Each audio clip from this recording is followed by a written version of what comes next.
ആ അങ്ങോട്ട് ചവിട്ടിയോ? ആ ഇപ്പള വന്നിട്ടോ? ആ ദേവൂന്ന് വിളിച്ചോ? എന്നിട്ട് ആ ഓന്ന് വിളിയേട്ടോ? എന്നിട്ട് ആന്ന് പറഞ്ഞു. എന്നിട്ട് ഇങ്ങനെ ചവിട്ടി. ആഹാ ചവിട്ടി ഇങ്ങനെ. അതല്ല, അപ്പൊ ആ കുട്ടി കരഞ്ഞപ്പോ ചെന്നെടുത്തു. ചെന്നപ്പോഴാ അങ്ങനെ കഴിഞ്ഞു. അതാണ്. അങ്ങനെ കഴിഞ്ഞു. എന്നിട്ട് എന്തുണ്ടായേ? കുട്ടി ചവിട്ടി.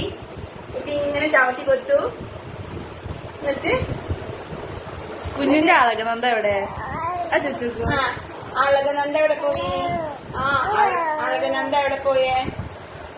അളകനന്ദ എങ്ങടാ പോയേ? അത് പറഞ്ഞു ചിരിക്കിന്. അങ്ങടാ പോയേ? അളകനന്ദ എങ്ങടാ പോയേ? വരുന്നേ ഉള്ളൂ. അതെന്ന് പറഞ്ഞു പോയി. അമ്മ കയ്യിൽ നിന്ന് അറിയാണ്ട് വന്ന രഹസ്യമാണ്, അത് ആരോടും പറയരുത് എന്നാണ് പറയുന്നത്. കുട്ടി അളകനന്ദ ഇവിടുന്ന് പറഞ്ഞു പോയി. കണ്ടോ, ആരോടും പറയരുത് പ്ലീസ്. ആരോടും പറയില്ല കേട്ടോ. വീഡിയോ മാത്രം എടുത്തേക്കോളൂ. അമ്മ ആരോടും പറയില്ല അളകനന്ദ കാര്യം കേട്ടോ. പൂന്ന് പറഞ്ഞിട്ട് പോയി. പോയോ? അവള് വന്നില്ല. എപ്പഴാ വരാത്രേ? കൊറേ വൈകുന്നു പറഞ്ഞോ? കൊറേ വൈകുന്നു പറഞ്ഞു. എന്നിട്ട് അപ്പൊ ആരായിരുന്നു?